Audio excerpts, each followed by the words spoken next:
Many people throw around words like Victorian, Craftsman, or Tudor, but these are often misused or blends of elements through the ages. It should be pointed out that these architectural styles have been revived many times and are often new forms of older established styles. Even architectural elements today are borrowed from as far back as Roman times. Think the classic Doric style columns that have been in and out of fashion for more than 2,000 years and are still included in homes built today. In Canada, many architectural styles were brought over from Northern Europe, primarily from the British Empire.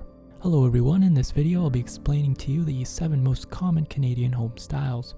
Throughout this video I will draw for you each style represented by a house and point out the different features to look for. So thank you for watching, and before we begin, if you're new to this channel or already subscribed, I hope you'll follow me as I post new and creative videos regularly.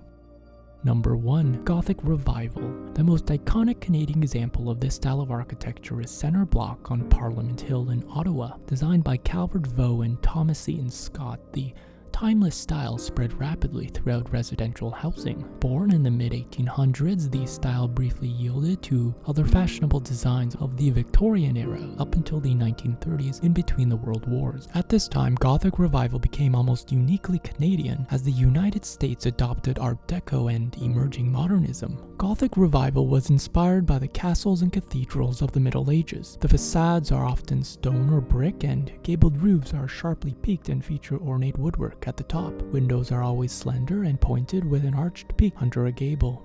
Number 2. High Victorian. Let's face it, there's a lot of appeal to a Victorian home, period plumbing, wiring, and plaster walls aside. Today you'll see Victorian elements on new constructions, but a high Victorian style home is often a blend of a few styles and features many ornate wooden accents, contrasting stone, brick, and metal, and colorful details. High Victorian style was commonplace between 1840 and 1900, but trademark elements lived on. The style features classical and Gothic motifs, bay windows, stained glass, and heavy stone window and door lintels. Number 3. Chateau Style. One of the few uniquely Canadian architectural styles is Chateau Style.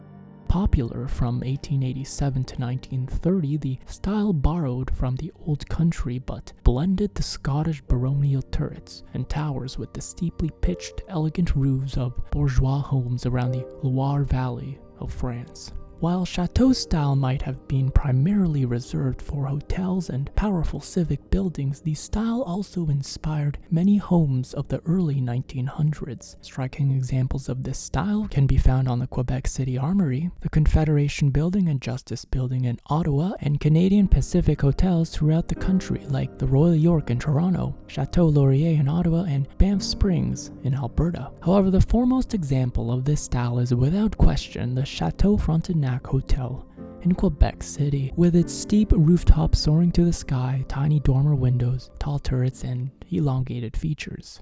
Another famous chateau-inspired home in Canada is Casa Loma in Toronto, which also borrows from Gothic Revival elements but with a distinct roof, depressed archways, and turrets that are uniquely chateau. Number 4. Craftsman. Born from the large American arts and crafts movement widespread throughout California, the Craftsman style house is more commonplace on the west coast of Canada. Craftsmans often feature heavy cobblestone bases with an oversized front porch. The porch roof is supported by massive exposed timbers and ornate woodwork to accentuate the structure and low-angle roof pitch. The focus here is on the quality craftsmanship clearly being showcased at every beam and joint. The style was popular in the late 1800s to early 1900s, but is still very much in demand today. Number 5. English Cottage.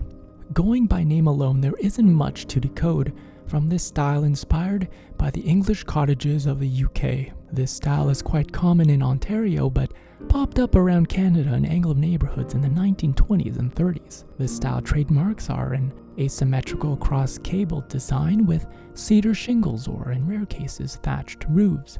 The windows are elongated and narrow and often made of a diamond pattern and leaded glass. There are prominent stone chimneys, always in a heavy rough stone to carry down into the hearth. A gabled entryway is common, typically leading to a heavy wooden door arched at the top, and inside we find a cozy atmosphere, plenty of wood, and a number of unusually shaped rooms. Number 6. Italianate. Born from the predominant style of the 15th century Italian Renaissance, Italianate style became a Canadian staple between 1840 and 1885. Successful, cultured business moguls and professionals came to adopt these lavish Italian elements, but in a more restrained fashion.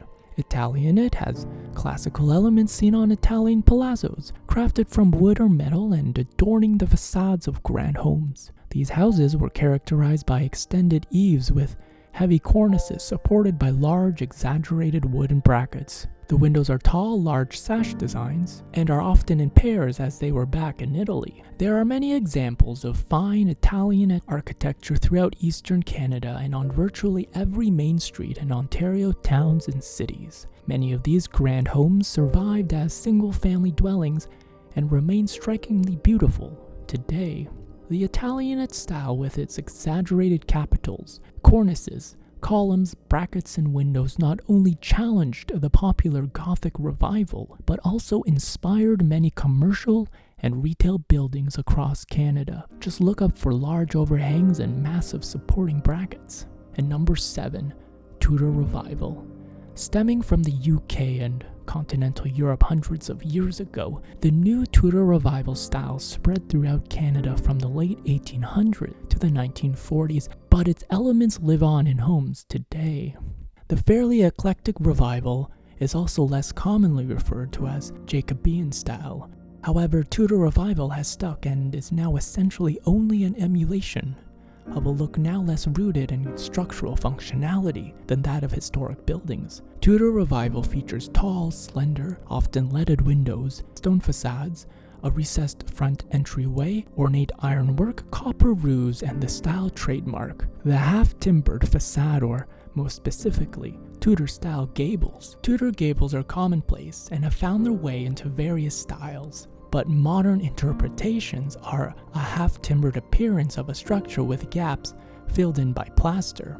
Gables found all over Europe have this half-timbered look, and as such came to the New World and remain popular today. So there you have it, intelligence for your life that you can share with your friends. Once again, thank you for watching. Check out my other videos on my channel and subscribe for more videos.